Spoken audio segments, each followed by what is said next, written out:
बाबा बोले जाने फंसाए वही निकारेगो।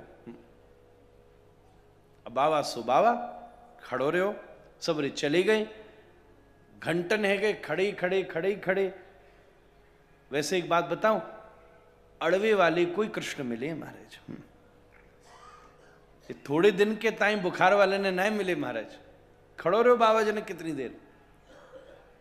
अब श्री ठाकुर जी को थोड़ी मची बात, बाबा मर जाएगो, खड़ो खड़ो बड़ो बूढ़ो है और लोग मोह बदनाम करेंगे, कृष्ण के चक्कर में बाबा मर गयो महाराज। ठाकुर जी पहुंच गए बाबा के पास। बाबा काई को तेने जटा फंसाई, चल मैं निकालूं। आगे बढ़वे लगे तो बाबा बोला ए रुकिए रुकिए, आप कौन?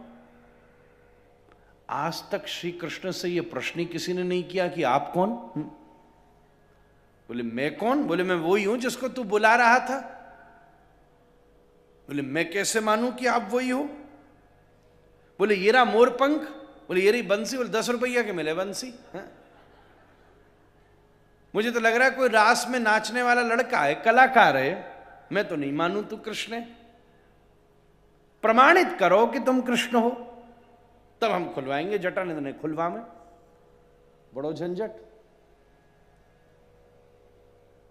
ठाकुर जी गए, यशोदा मैया को बुलाए खिलाए। मैया यशोदा पधारी, ठाकुर जी पास खड़े, देख बाबा ये मेरी मैया, मैया को छोड़ो, अब तो मान ले मैं यशोदा नंदन कृष्ण। बाबा बोलो लगे तू भी किराए को, जे भी किराए की महाराज, मैंने मान लिया।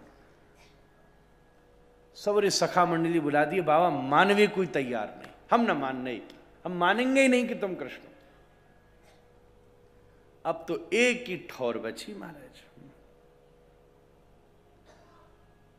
ओ रस बरसाने वाली, बरसाने वाली, ओ रस बरसाने वाली, बरसाने वाली। पहुंचे ठाकुर जी सीधे बरसाने। बोले अब और तो कोई बचा नहीं, वहीं पहुंचो। किशोरी जी सो कही चलो किशोरी जी। राधा रानी बोली कहां चलना है? बोले आज हमारा खुद का अस्तित्व खतरे में पड़ गया, आज आप चल के हमको प्रमाणित करो कि हम कौन है। राधा रानी बोली ठीक है, अभी थोड़ी देर में चलूंगी, प्रतीक्षा करो। क्यों? बोले आज मेरे चक्कर में फंसे हो तुम, कितने भक्तों को प्रतीक्षा कराते हो। हाँ, पता तो चले तुमको कि किसी प्रेमी को प्रतीक्षा कराने में क्या पीड़ा हुए। हमारी ठाकुर ठाकुरानी तो ऐसे ही है महाराज। अब चलते चलते बीच बीच में बोले अब हमको लगी है भूख, लाओ पहले फल लेकर आओ। फिर थोड़ी देर चल के बोले हमारे पाम दुख रहे हैं, लो पाम दबाओ। सिंह साहब बैकुंठ में तो लक्ष्मी जी को नेक शर्म भी आवे कि चलते चलते भी पाम छुप बजावे, तो 3 बार दंडोत करे नारायण को कि पाम छुप गयो। और वृंदावन में तो ठाकुर जी आते, किशोरी पाम उठा के धरे गोदी में ले दवा। ये वृंदावन है महाराज, यहां की रीति अलग है, पूरा उल्टो है ना मामला। वैकुंठ में शेष के ऊपर है महाराज, ऊपर लेटे हैं, यहां शेष के ऊपर ठाड़े होकर नृत्य कर रहे हैं महाराज, बिल्कुल उल्टो मामलो। रामलीला में पर्वत के ऊपर पाम धरे, कृष्ण लीला में पर्वत को नीचे तो ही उठाए लीनो महाराज। रामलीला में हनुमान जी नीचे बैठे, कृष्ण लीला में झंडा पे ऊपर बैठा दीनो, बिल्कुल उल्टो मामलो है। थोड़ी देर में किशोरी जी बड़ी तुनक मिजाजन होती वहीं इतराती इठलाती खूब मनोती करते कृष्ण ले गई। और तब बगल में जाके खड़ी भई, बाबा देख के प्रणाम करे। हाँ, अब ठाकुर जी बोले किशोरी जी बोलो बोलो।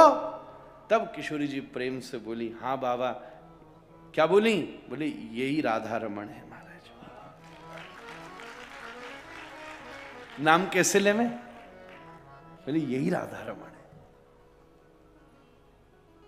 बाबा एकदम प्रसन्न है गयो। ठाकुर बोले अब तो जटा सुलझाए दूं। बोले अब तो जो मर्जी कर, अब तो तुम आए गए। बाप लाला आके पीछे ठाड़ो भयो और बाबा की जटा सुलझावे लगे। अब जटा सुलझाते सुलझाते कान में बोले, साची बता बाबा, तू का मुंह को पहचानो ना, साची बताइयो, मोसू झूठ मत बोलियो। बाबा बोले, पहचान तो कब को गए हो। बोले, फिर जे नाटक क्यों कियो। बोले, नाटक नहीं करतो तो फिर जुगल जोड़ी के दर्शन कैसे होते।